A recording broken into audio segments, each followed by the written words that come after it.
Here's something that might shock you. Did you know that over 90% of healthy adults over 75 who get a full body scan will be told they have something abnormal? And here's the real kicker. In the vast majority of cases, that something is absolutely harmless and would never have caused them a single problem. But what happens next? Anxiety, more tests, biopsies, sometimes even surgeries, all for conditions that would never have affected their health. I'm Dr. James Mitchell, and in my years of practicing medicine, I've seen this scenario play out far too many times. Today, I'm going to share with you 5 common medical screenings that, after age 70, often do more harm than good. This isn't about avoiding healthcare. It's about being smart with your healthcare. So if you're over 70, or if someone you love is, stay with me. What I'm about to share could save you from unnecessary procedures, serious complications, and a whole lot of worry. Before we dive in, I want to be crystal clear about something. I'm not suggesting you avoid all medical care or that these tests are never appropriate. What I am saying is that as we age, the calculation changes. What helps at 50 might harm at 80. Medical screening is about balancing benefit against risk, and that balance shifts as we get older. Every test I'm going to mention today has its place in medicine. I've ordered these tests myself when they were the right call, but ordering them routinely, automatically, just because you've hit a certain age, that's where we run into trouble. Let's start with number 1, whole body scans. You've probably seen advertisements for these. Get a complete picture of your health. Find problems before they start. Executive health centers charge thousands of dollars for these comprehensive scans, promising peace of mind. They sound fantastic, right? Who wouldn't want to catch everything early? The problem is, these scans are incredibly good at finding things. And in medicine, finding things isn't always helpful. Here's what the research tells us. Studies show that up to 40% of asymptomatic adults who undergo whole-body MRI scans will have some kind of finding that requires follow-up. Many of these are what we call incidental findings, things discovered by accident that would never have caused any problems. A small cyst in the kidney, a tiny nodule in the lung, a benign growth in the liver. These are extremely common as we age. They're like the wrinkles and gray hairs of our internal organs, completely normal parts of aging. But once we find them, we can't unfind them. Suddenly, you're labeled as having an abnormality. Your doctor feels obligated to follow up. That might mean more scans in a few months. It might mean a biopsy, which carries its own risks like bleeding or infection. In some cases, it leads to surgery or other treatments for conditions that literally would never have bothered you. This cascade of interventions starts with one scan that was never medically necessary in the first place. And if that scan is a CT scan rather than an MRI, there's another concern: radiation exposure. A single full-body CT scan can deliver radiation equivalent to hundreds of chest X-rays. While the cancer risk from one scan is small, it's not zero. Why expose yourself to that risk without a clear medical benefit? So what should you do instead? The answer is a comprehensive geriatric assessment. This isn't a quick once-over. It's a thorough evaluation focused on what actually matters for health and quality of life at your age. It includes checking your functional status. How's your balance, your grip strength, how fast you walk? These simple measurements predict your health much better than any scan. It includes reviewing all your medications. Older adults often take 10 or more different pills, and frequently the side effects of medications are mistaken for new medical problems. It includes lifestyle factors: diet, sleep, exercise, social connections. These are the real foundations of health. A comprehensive assessment gives you actionable information. It tells you what you can do to stay healthy and independent. A whole body scan just generates anxiety and sets off a cascade of more testing. Number 2 on our list, brain MRI for mild memory lapses. This is extremely common. Someone over 70 forgets where they put their keys or can't recall an actor's name. Their family gets worried and insists on a brain scan to rule out Alzheimer's disease. The intention is good, but the result is often problematic. Research shows us that 94% of people over 75 who get a brain MRI will have abnormal findings. Think about that. 94%. These findings might include things like mild brain atrophy, which simply means your brain has gotten slightly smaller with age.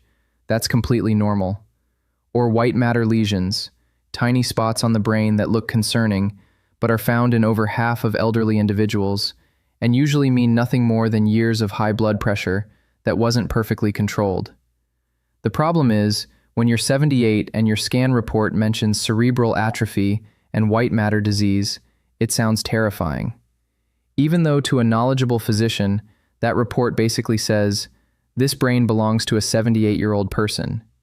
To you and your family, it sounds like a diagnosis of dementia. That fear can change everything. People start doubting themselves, they withdraw from activities, they lose confidence in their own minds, all because of findings on a scan that have nothing to do with their actual cognitive function. And here's the crucial part. These imaging findings don't change treatment for mild memory problems. There's no medication that reverses normal age-related brain changes. So the scan doesn't help you, it just worries you. The better approach: simple cognitive testing right in the doctor's office. Tests like the mini mental state examination or the Montreal Cognitive Assessment take about 10 minutes. They actually measure how your brain is functioning, not what it looks like on a scan. If the test is normal, you and your family can be reassured. If it shows problems, then we start looking for reversible causes. And there are many reversible causes of memory problems. Vitamin B12 deficiency is incredibly common and easy to fix. Thyroid problems can cause brain fog. Depression in older adults often presents as memory complaints. Sleep apnea can rob your brain of oxygen at night and impair memory. Many medications, especially sleeping pills and anxiety medications, can cloud thinking. We should check all of these before we even think about ordering a brain scan. If cognitive testing shows progressive decline over time, and we've ruled out all reversible causes, then imaging might make sense as part of a complete evaluation. But for simple forgetfulness, a brain scan is not the answer. Number 3, routine stress tests for the heart. This one surprises people. Isn't it good to know how your heart is doing? The problem is that stress tests in asymptomatic older adults have a very high rate of false positives.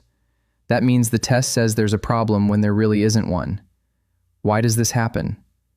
As we age, changes occur in the heart and blood vessels that can affect the stress test results without meaning there's a dangerous blockage. Things like high blood pressure over many years, thickening of the heart muscle, or electrical changes in the heart can all cause abnormal stress test results, even when the coronary arteries are fine. So what happens when you have a false positive stress test? You're sent for more testing. Often that means a cardiac catheterization, where a tube is threaded through your arteries to your heart. This is an invasive procedure with real risks: bleeding, infection, damage to arteries, kidney problems from the contrast dye. And in many cases, the catheterization shows that the arteries are fine. The stress test was wrong. But you've been through an unnecessary procedure with unnecessary risk. Even worse, sometimes the stress test itself can trigger problems. While rare, stress tests can cause dangerous heart rhythms or even heart attacks in some people. For someone with symptoms like chest pain with exertion, a stress test makes perfect sense. We need to know what's going on. But for someone with no symptoms who can climb stairs and walk briskly without any problems, you're already passing a stress test every day.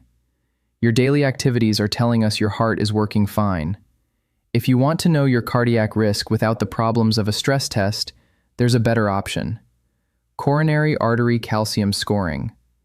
This is a quick, low-radiation CT scan that measures calcified plaque in your arteries. A score of 0 means very low risk of heart attack in the coming years. A high score tells you that you need to be aggressive about prevention with medication and lifestyle changes. It's informative without the cascade of interventions that can follow a false positive stress test. Number 4 is colonoscopy after age 75 to 80. Now I need to be very clear here. Colonoscopy is an excellent screening tool. I strongly recommend it starting around age 45.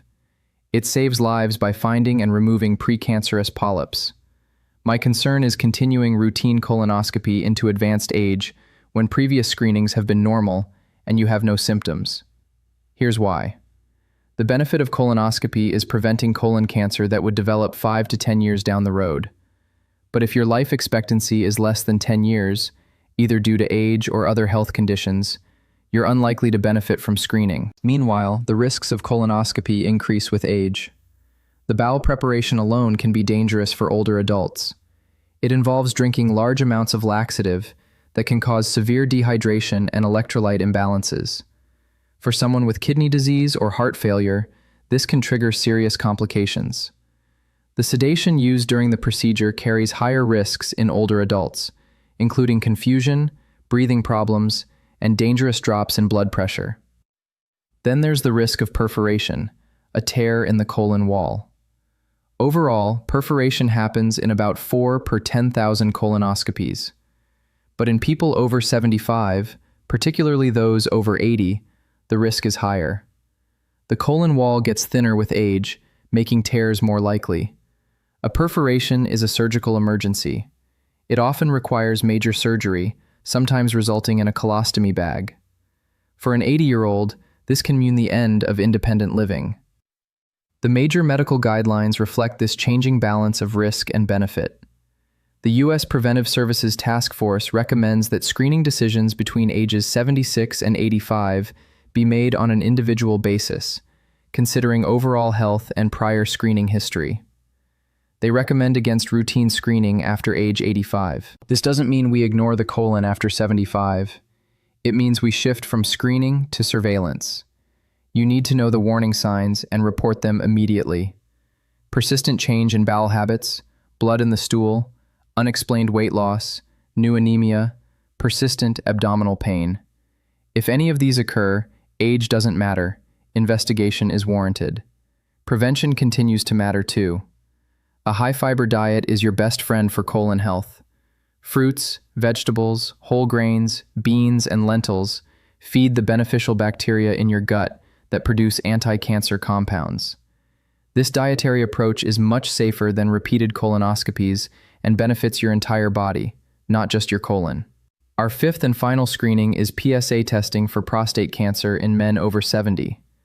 This one has been controversial for years, and for good reason. The prostate-specific antigen, or PSA test, has created an epidemic of overdiagnosis and overtreatment. Here's what makes prostate cancer different from many other cancers. It grows very slowly in most men, especially older men. Autopsy studies show that up to 80% of men in their 80s have prostate cancer at autopsy, but most died with it, not from it. It was just sitting there, never causing any problems. The issue is that the PSA test can't distinguish between aggressive cancers that need treatment and slow-growing cancers that will never cause harm. So we find all these cancers, and once you tell someone they have cancer, they want it treated. But treatment for prostate cancer is no small matter.